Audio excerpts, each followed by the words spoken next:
I think I have a problem with the breakfast burritos at work. I can't quit them. No breaks with Jamie Erdahl on a Tuesday.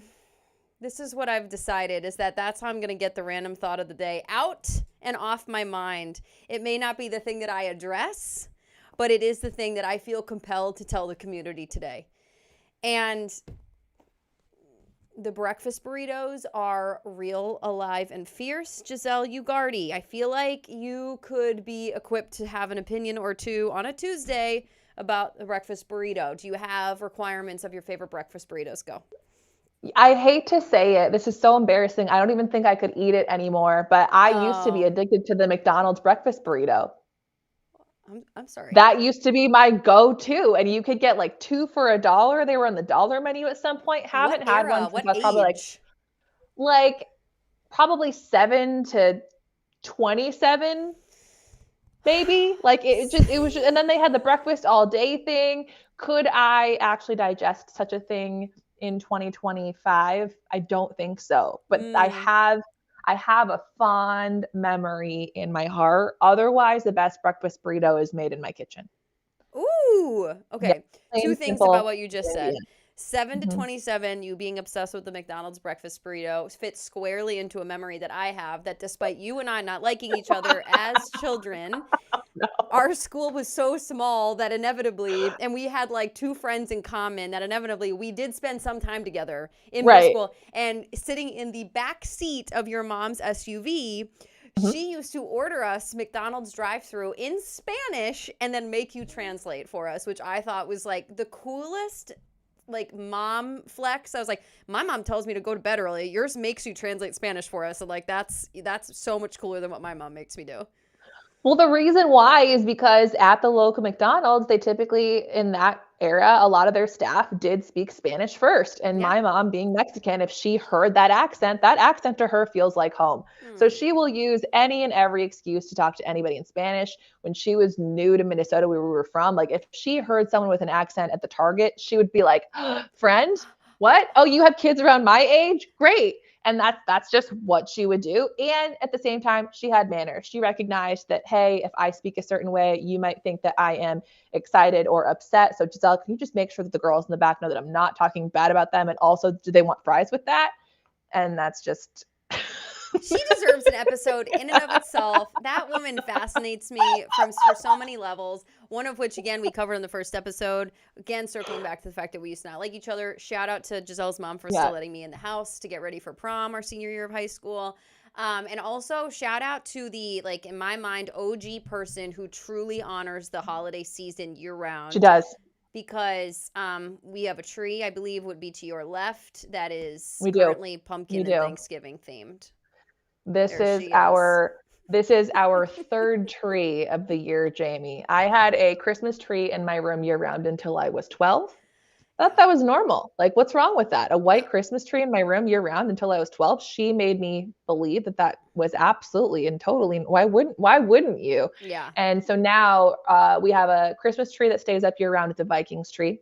Yep. And then our second tree always goes up around like Labor Day, October 1st. It's a Mm. Halloween themed tree. On November 1st, it'll turn into a Thanksgiving themed tree. Oh, And then the day after Thanksgiving, it becomes Christmas. okay. Well, Yeah, which is a season, not just a day, just to be clear. it absolutely is a season, which I have adopted as well now, like becoming a parent, because it takes a lot less Oh, yeah. pressure off of the like physical day of like having to force all the joy into that one day. And if you don't get it on that one day, then it's not worth it. It's like, no, cool it. You can have like 20 days of joy, all right? Do you do the Relax. elf on the shelf thing? Great question. We do, but like not to the point where it's like keeping me up at night. Yeah. Yeah, it's she's cute. We our oldest named her the first season, and I kind of forced her down an alleyway of like picking a name that was not annoying. And our Mm. elf's name is Cheeks, which is really cute to make tiny Cute. I people like say the that. word cheeks a lot. Yeah, that works. Right. It tracks. And so Cheeks hangs, and it's nice because I go to work in the middle of the night, as my kids call it, so it's easy for me to just like throw her somewhere. But she doesn't do props. She doesn't like Yeah. deliver 25 gifts. She doesn't like Yeah. I No. enjoy it when Cheeks gets like stuck in the cabinet or like in the fridge or something. Like we think that's pretty funny. And oftentimes Cheeks will consume something like a candy bar or like a cookie, and then Cheeks leaves a mess and like, how dare you, Cheeks? But really, like, it's just me at 3 a.m. like Oh, snarfing something on my way out the door. So I respect that. I never understood that whole thing that I feel like a lot of today's moms are going through. I always thought the whole point of the elf on a shelf was just to be Santa's spy. Like it you move it is. around different areas of your house to make sure that your kids are behaving. But Yes. this whole like all of a sudden the elf is an asshole and like creates giant messes and over the top spectacles. I'm like, hold on. Now this just feels like it's for the moms, not for the kids. Where Yeah. Yeah. what No, happened? it's so true. And like We'll you have to see talk about that at some and the point. fact that we're talking about it out loud, for sure our phones are going to start pushing these videos towards us, which is like parents will start losing their hair now about how they're going to set like their elf up like appropriately for the 25 days of Christmas. And it's just like, you guys are putting this pressure on yourself. Your child's not asking for this, but I totally hear you No. about it's extravagant scenes. Our elf doesn't do any like Tom Cruise Mission Impossible stuff in our house. No. Cheeks just kind of gets, but mostly it's like self-serving behavior. Like I really Yes. want that like Hershey Kiss on my way out the door. I'm gonna have it. I'm gonna leave the wrapper Right. here with Cheeks. So it is the spying. You know, have you seen? There's a great, not a great, because it's terrible trauma for the child. But there's like a video out there of like just this child coming upstairs, and it would be as if someone like hit their head on the fireplace level screaming at the parent, and they're like, you have to come, it's terrible, coming out. And then the parents go downstairs, and a baby's holding the elf, because you're not supposed to touch the elf lest it lose its magic. That's the whole yeah. So the elf's the spy, and this is why we uncheck the box that this live stream is on YouTube is not for children. And the elf is the spy, and you can't touch the elf, otherwise the elf can't leave every night to fly back to tell Santa what's up. So there's a lot of like people pleasing firstborns out there who really take that rule to heart, and then there's some little crappy middle children who don't give a bleep and bleep about whatever rules in the house, and they're over there like hugging on the elf, and it is just trauma central. So we've dealt with that a little bit too. Yeah, God bless. So we don't like it, the second it gets too intense, like.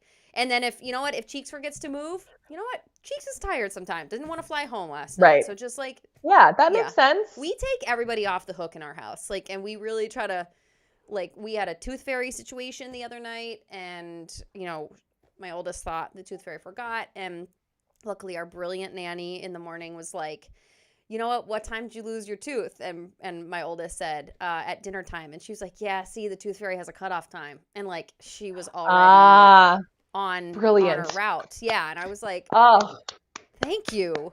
Yes.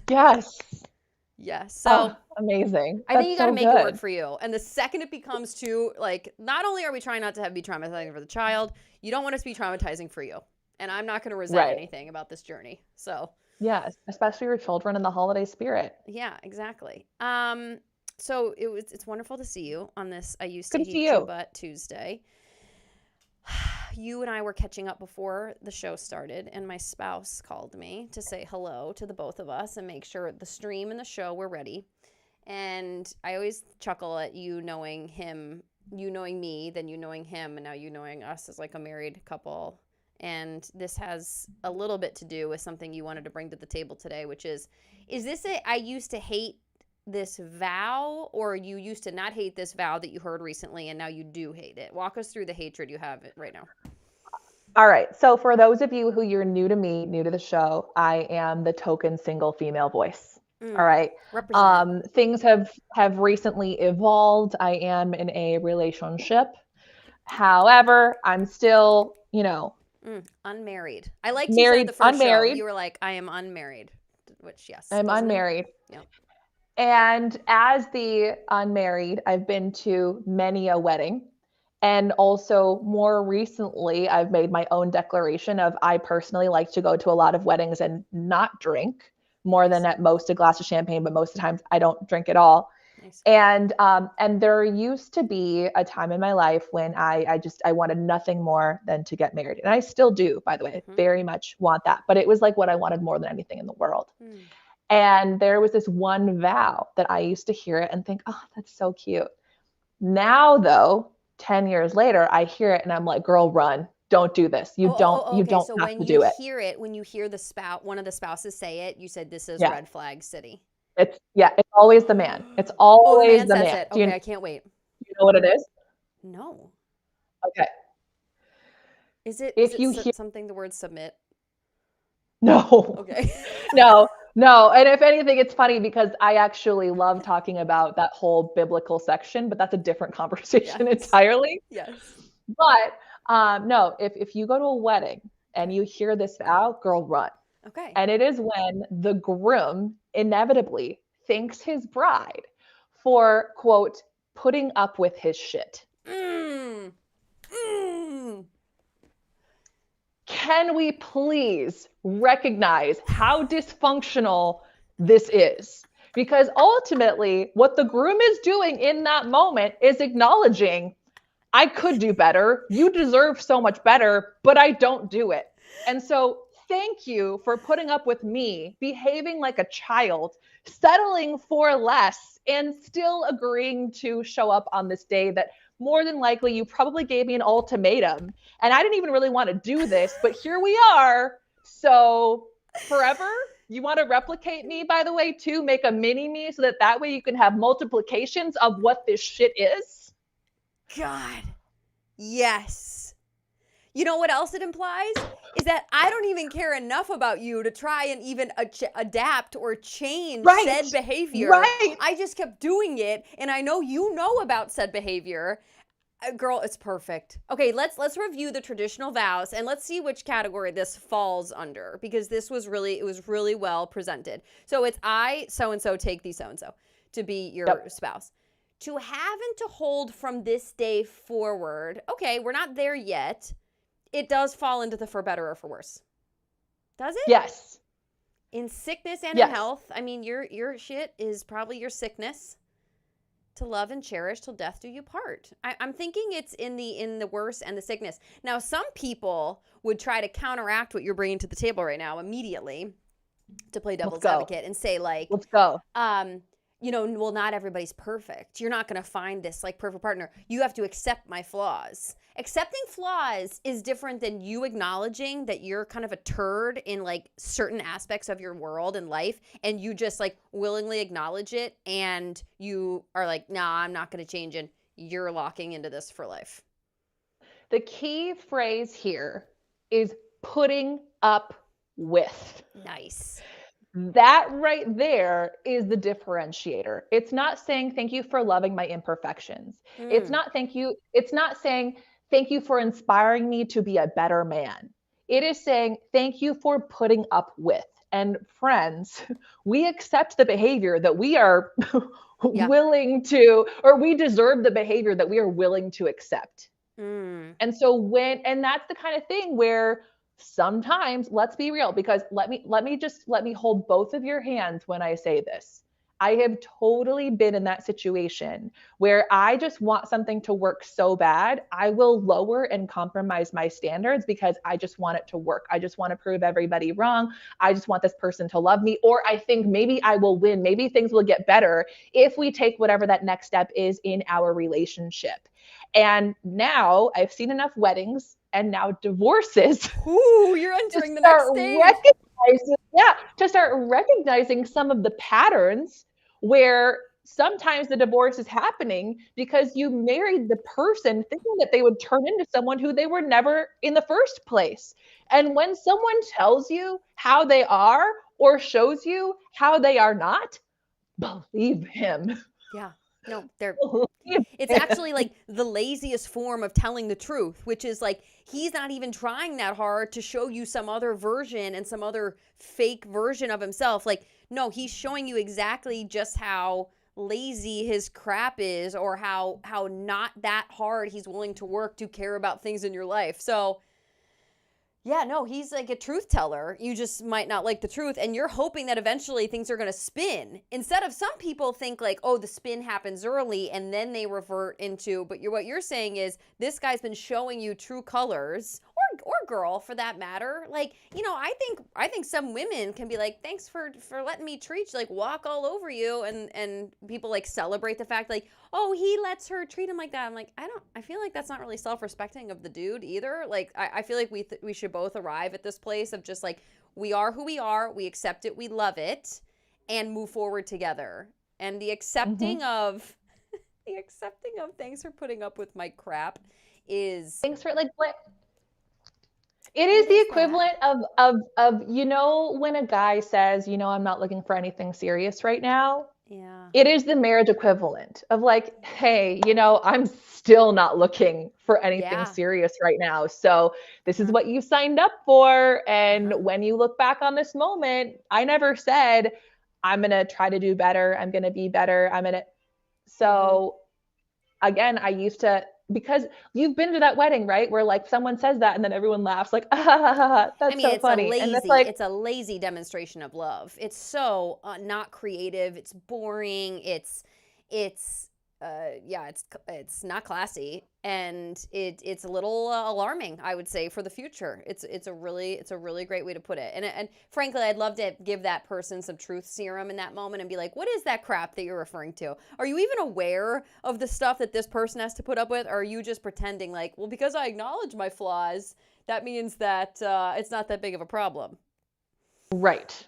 And I mean, Jamie, you have the serum of you've been married for a long time now. You've reproduced a few times now. Yeah. I mean, what are you realizing that you hit the lottery on with your partner, or that like you're so grateful that you knew that? Or maybe it is like I didn't think, but here we are. Like what then would be potentially the flip side of that? I would say that because I married a hard worker, full stop, hard worker, period.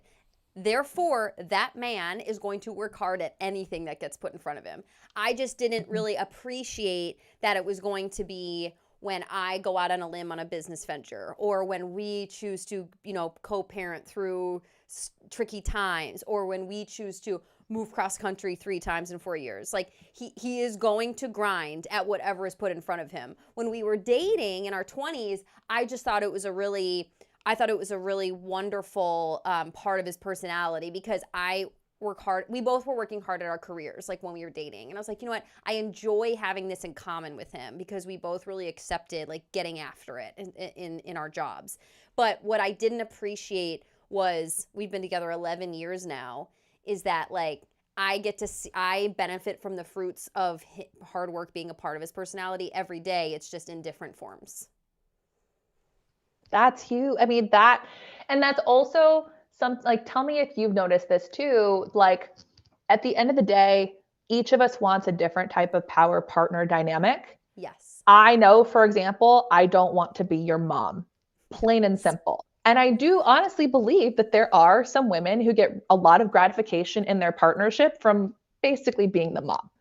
You're feeding him, you're cleaning up after him, you're doing his laundry, and that legitimately brings you some level of happiness. Like, great, congratulations, good. As long as that legitimately truly makes you happy and you're not resenting him for any other, like, awesome. Like it can go in a lot of, so I recognize like the differences in terms of compatibility, but if what you're looking for is, for example, a man like who Jamie has, or the one who is going to support you and be there for you, that's not, and thank you for putting up with my shit kind of guy. Yes, because there are plenty of men out there who are like, I can't wait to find the woman who just like takes care of me and like packs my suitcase. We have a friend, Wilson and I have a friend who like his wife packs the suitcase for every work trip. And not us, that's not our dynamic, that's not how this works. But to your point, if you both arrive at that being a cup filling aspect of your relationship, so be it. That was established early on. Like, I love that man, I am not going to take care of you. Those are two very different things. I will care for you when you need aid, help, support. That is a very specific phrase. I'm not going to take care of you.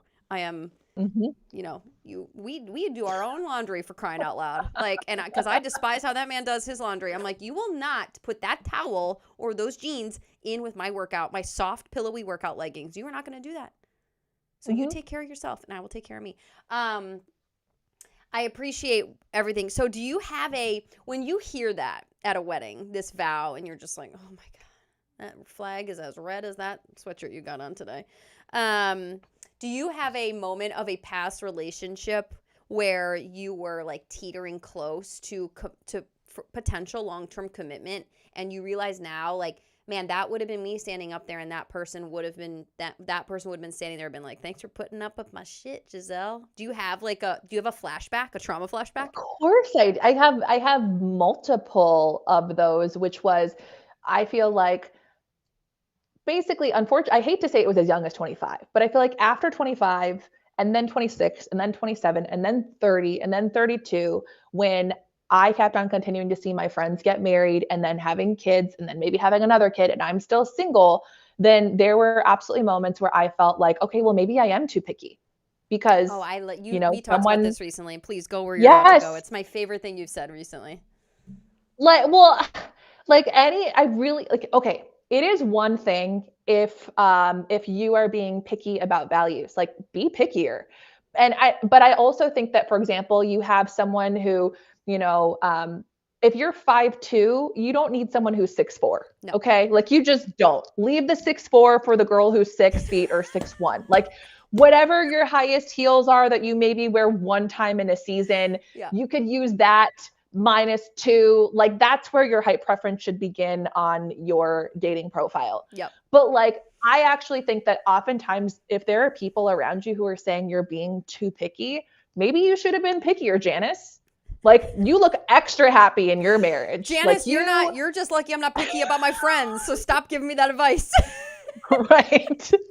Or it's always from someone who's not even really one of your friends. Like Yeah. it's usually someone who you're getting the unsolicited opinion about. But I definitely do feel like there were moments in my life where I thought maybe I am being too picky. And Mm-hmm. so then I found myself lowering my standards, or I found myself saying, okay, yeah, I guess I could, it's not that big of a deal. Or and I do also feel like there are a lot of us women who are in our 30s and you just want something to work, or you're afraid of starting over, and so you just want to figure out, like, how do I put this square peg and fit it into my round life. No pun intended there. I promise you it was not meant to be anything of a euphemism.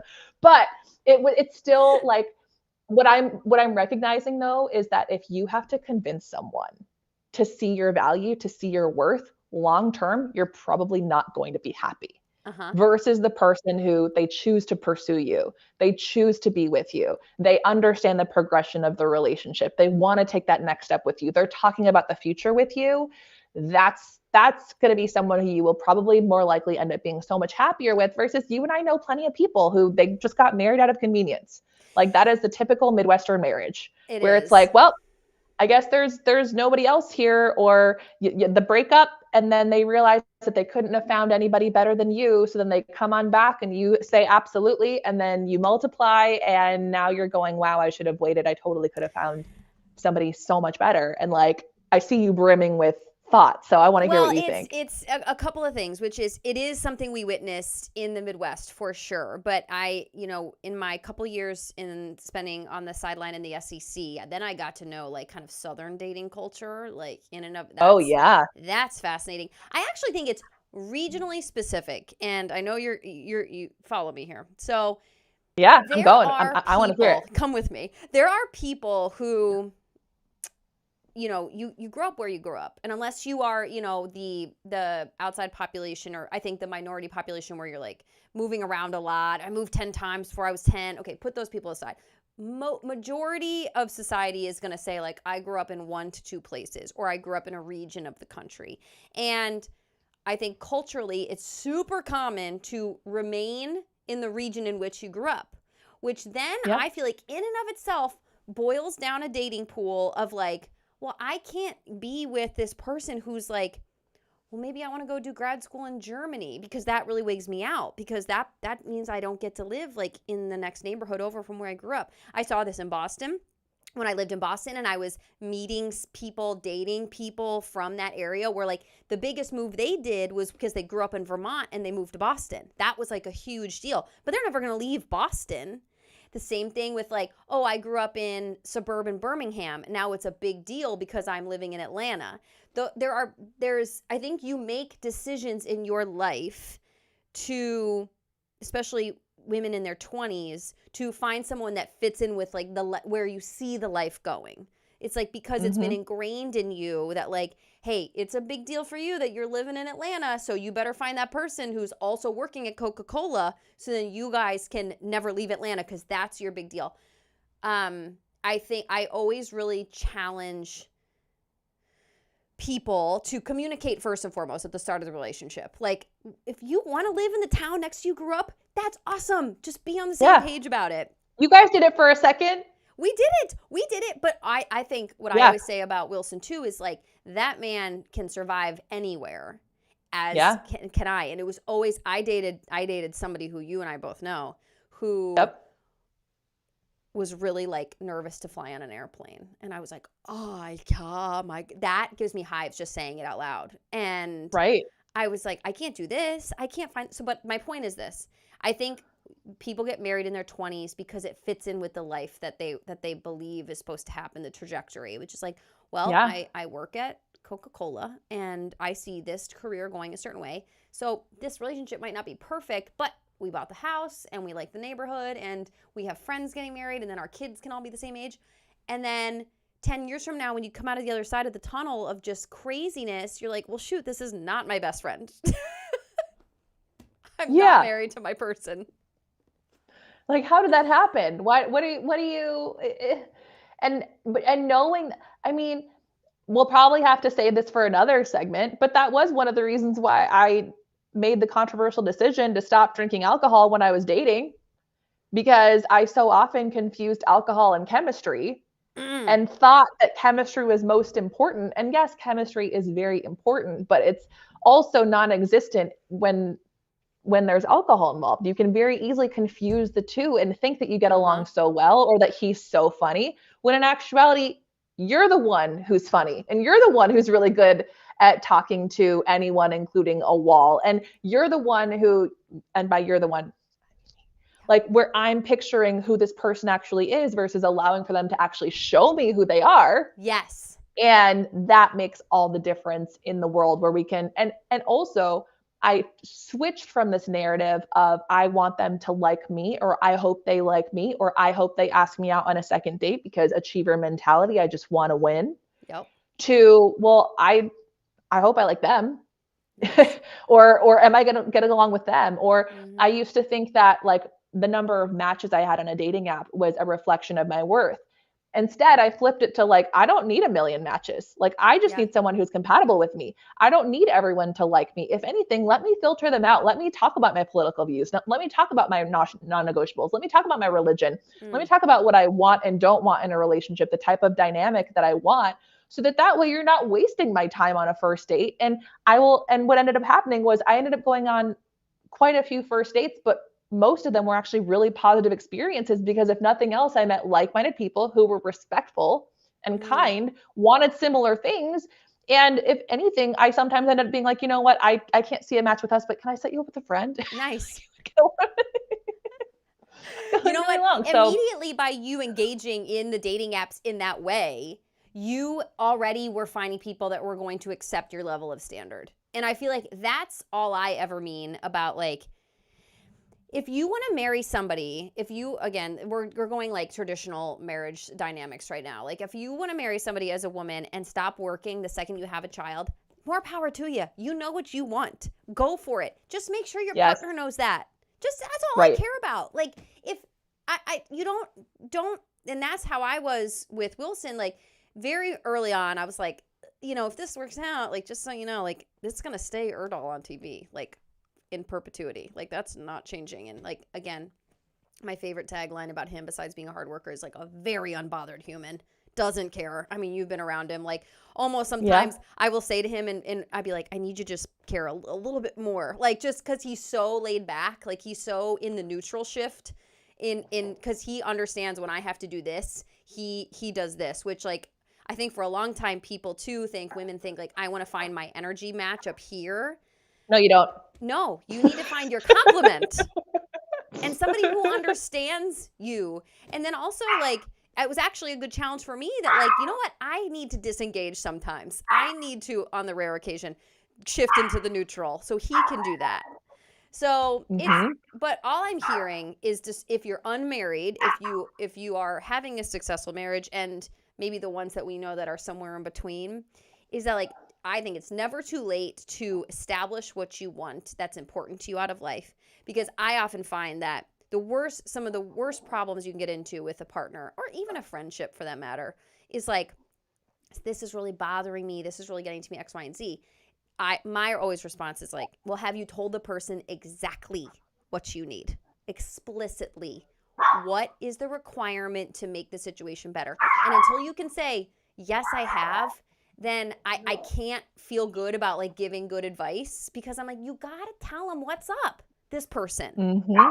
Yes. Yes. And a reminder to everyone, my dog's getting really passionate about this conversation. Yes. Clearly, she's just really, truly, when it comes to finding her a dad, you deserve so much more than somebody who is going to be someone who you have to put up with, or someone who's going to put up with you.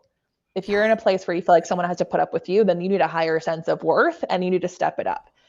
Find someone who loves you exactly as you are and also inspires you to be and do better. Again, you are enough exactly as you are. They're marrying the person in front of you, and also like that you want to grow together with, that you want to bring out the best in each other, and where there should be no putting up with. No. Instead, it's who would you be so excited to? Well, can we acknowledge the sister conversation, or the sister comment to thanks for putting up with my shit, and put it right next to aren't you lucky I put up with your shit? And I'd be like, why would you say that? Like, I can't. Right. It was like condescending. And I feel like for a while culturally in dating, there was a really like specific snarky love language that emerged, where that's what we were doing, was like putting our partners down like in public. And they're like, you guys are so funny. You banter.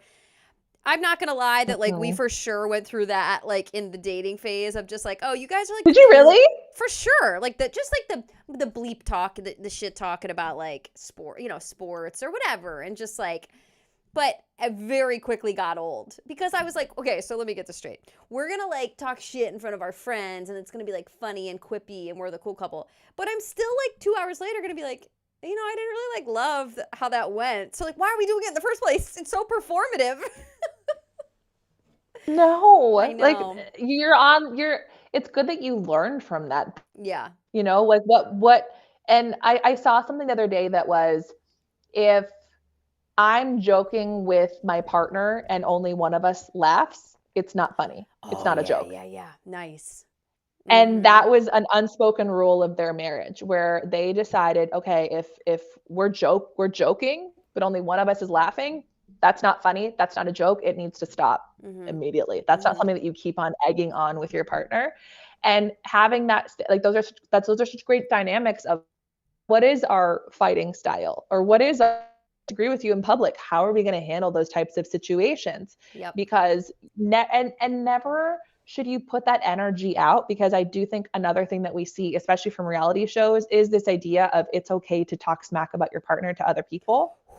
Like, you're just putting that, and this goes even to my coaching. Everything has energy. We are all made of energy. When you're then putting that energy out into the world about your partner, telling your friends about your partner, or talking bad about them, like that right there is putting out energy into the world that you're bringing down whatever that partnership is.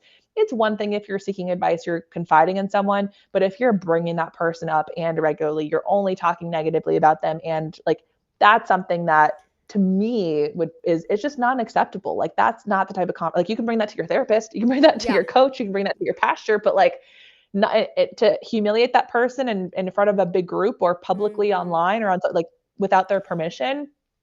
Well, and what you're also saying is that what I hear is when people do that is like, you're supposed to trust that partner of yours, like implicitly. That's supposed to be your person that you go to with your hardships and with your issues. And what you're allowing is for this other person to come in the middle of your trust tree, in the middle of like what you're supposed to have just mano y mano. And immediately by inviting, beyond it being a therapist or a pastor, immediately you're including a third party that need not apply. Like, no, you do not. You are not involved in this. And I think that's like weird for that person. That person might like weirdly be into being in the middle of the drama. Like, just stop with the participatory, like putting a down of the partner. And if you are seeking that out, like there's so many other issues, but if you have like a problem with your person, like you got to go to them first. And not even just problem, like, I'm trying to go out of my way recently to be more verbal and intentional with compliments in the household because like mom of 3 girls, like I don't know, I'm just trying on different like parenting styles for size, and I'm trying to lead with example, if you will. And it's not our like a number one love language, I would say, between my husband and I is just like the overly effusive like compliments between either of us. It's just not our thing. But I said something to him. I think it was the like, thanks. I said, I appreciate how smart you are. And then I said it like 3 times because I don't think it clocked like whatsoever. And I was like, I appreciate how smart you are. He's like, no, I heard you. I was like, okay, because I just don't know. I don't like say enough. And all of a sudden I'm like complimenting him on here. And I'm like, he's such a hard worker, la, la, la. And he's like, that was nice what you said to me. I was like, dang, I got to say those things more. Yeah. Well, what was the disconnect when you were saying how smart he was? That's a great question. I just don't think it wasn't on topic. He was talking about something like a project he was working on for our family dynamic, and it was going really well. And it just, in my mind, to boil it down, I was like, that's a smart person. That's a smart person, and he's on my team. And I think it just didn't track. He's very, like, when he's locked in, speaking of the hard worker, when he's locked in, he's like, this is what I'm thinking about and talking about. So for me to kind of go outside the box to be like, you're very smart, good job, he was kind of like, what? But okay, but then to add on what you were saying earlier, this goes with having little kids and little girls, especially because I think, my partner and I can have our style of communication, and it is specific to us, and it works. That's like one side of things. But if your child doesn't understand like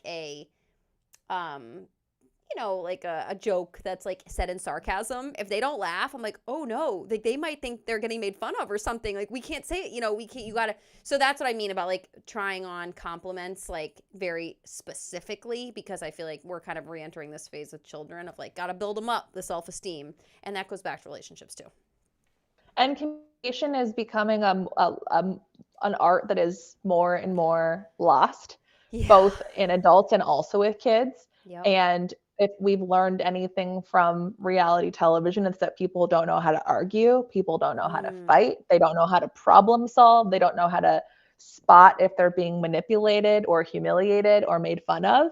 And so good on you guys, because that's really what you're also helping them to model is your communication styles. How are you kind to each other? How do you treat each other? How are the two of you best friends? How are you romantic? How do you resolve conflict and problem solving? And how do you work together as a team? Those are all things that, regardless of what you tell them, they pick up. Yes. And that in many instances is more powerful on us, how behavior is modeled versus how behavior is told to us. I think what you and I work on as well in our professional settings tracks in this conversation as well, which is you and I like to go about our livelihoods as authentically as we possibly can. And that there should be no like performative personality art within any relationship too. Because something you've brought up recently, talking about your dating history, which is like how you used to like lower your standard. And then you were like, no, I am like a princess is what you said. Like you, like totally a princess. Okay. Yeah, which I'm like a princess. Always makes me laugh because I'm not. And I just love the fact that you're like, yeah, no, I need these things like X, Y, and Z, and like, get on board or see yourself out. And I just love that about you, because it's like, Yeah, girl, like why would you spend the next like 50 years of your life? Because your dad treats your mom like that. Like that, it's just like so cool to see. And in terms of like modeled marriages. So like cool for you to kind of have gone through the ringer, it seems like, and come out the other side just really like not only in your work being authentic, but also in your seeking out of relationship being authentic. Well, and it goes to the reality is that there is perhaps a No. Did we lose her? I'm gonna give her a second to come back. Um, Giselle was telling me recently, I did lose her. I'm gonna give her a second to come back. Giselle was telling me recently that she had this realization in, I think, the current relationship that she's in, which is like this person treats her all the things that she would have put the standard up for in her 20s, but it just didn't lock in. Oh, she back. Oh, she back. me. Was I think it that was my? you. I think it was your Wi-Fi, perhaps. But you're good. We see I you. was We hear you.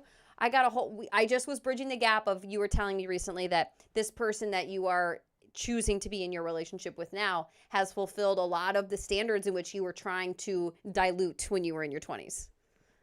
so okay. Did you hear the part where I said I think you're more than a princess than you realize? No, you did. You said that about me. Okay. Yeah. So, but here's a shift. Okay. So typically we hear princess and we hear high maintenance, super girly, um, stuck up, materialistic. Like we hear that. But this is how I look at being a princess in a relationship: is this person helping you think less? And the key is you want to make, if you're a guy, you want to make your girl think as little as possible. There should be as few question marks as possible. You just want to be able to add to her life. Now, some men think the love bombers, they use this as a manipulative tactic.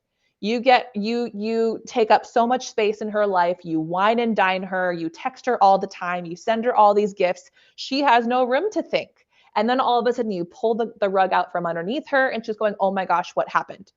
But a healthy relationship is someone who, for example, for you and I, there are a lot of things that we had to do by ourselves to build our career, to leave our hometown, to succeed in our own way. And I'm just really you 10 years later, had you not been married 11 years ago. And Yes. so I just got a little harder in terms of my independence and thinking that I had to do everything by myself. I had to pay Yeah. my bills, and then the bills got bigger, and make more family trips and go to just all the things. So, so what I define a princess as, it is just you are giving that person permission to make you think less, to be able to handle certain things, to be able to carry the load so that that way you don't have to carry as much.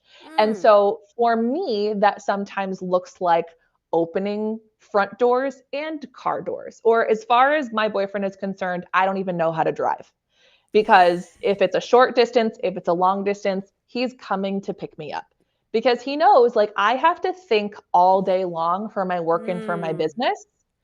For him, he also has what I would refer to as a traditional job, as does your partner, which even though they have a lot of creative control, they both work in sales, ultimately, like someone else is telling them what to do. Like Mm. they're working on somebody else's timeline. They have Yeah. lists that they need to go through. Like they know what they're supposed to do.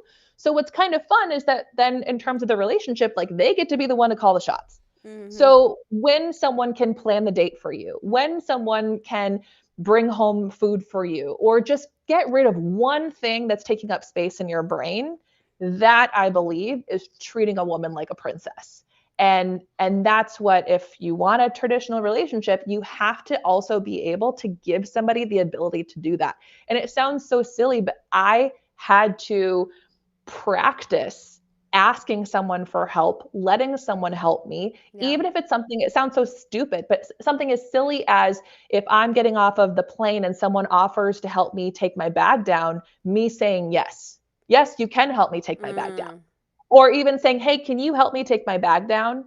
Just little things, because I also feel, and I don't like whenever anyone refers to a man as a dog or a puppy.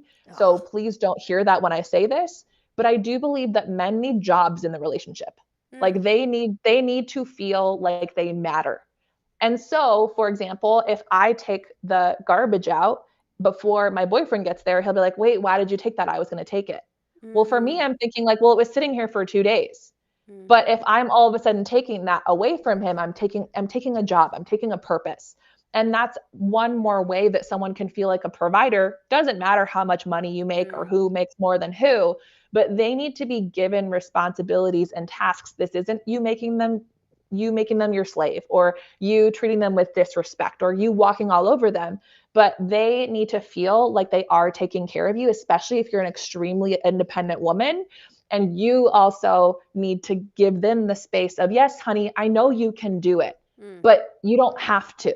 Let him do it. Let him help you in whatever love language makes the most sense. And someone in the chat is really well said. Someone in the chat just, I think, put it really well, simply said that lightening the mental load, no matter what the task is. And I think, like, I couldn't even fathom not driving myself places. That one, when you told me that, I was like, oh, hell no. So, but I hear you on, I'm going to try this on for size. I'm going to let this just noodle around in my brain. I am more of a princess I want than to know I what thought. you think. It's just going to be an exposure therapy for me a little bit. It's not my favorite term, but Giselle, if nothing else, this friendship has taught me that things can change and morph in real time. And indeed, I could potentially be more of a princess like my dear adult friend Giselle than I thought. And that's the life of a showgirl.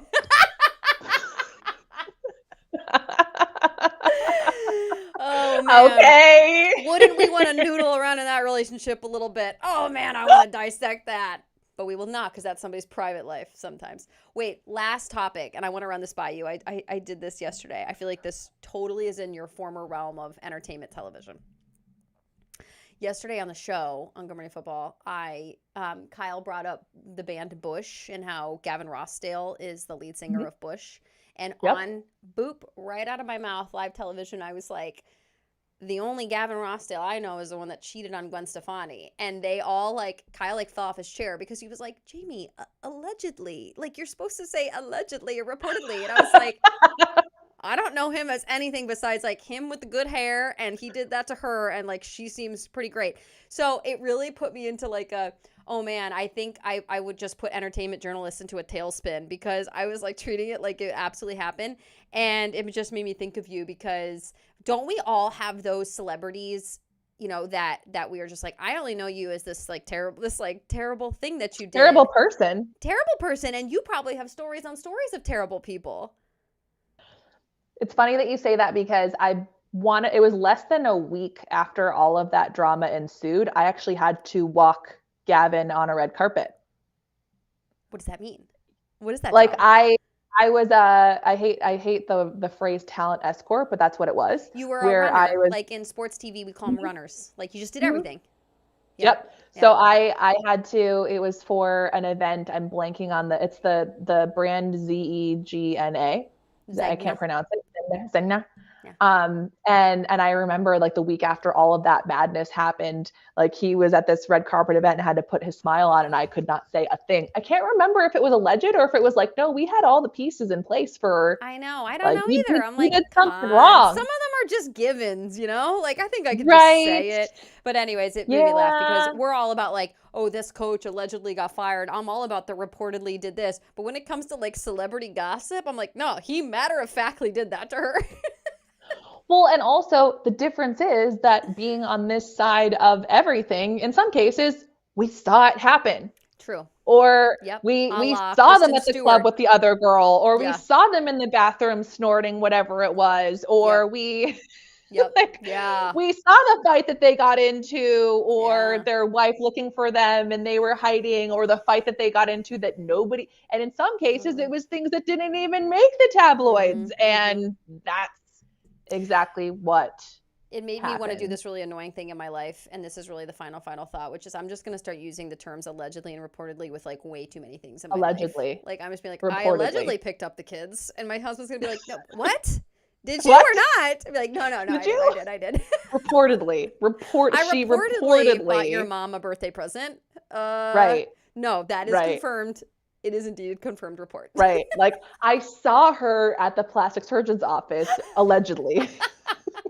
Or you just reportedly. Allegedly. It covers all your That's I'm gonna bases. start.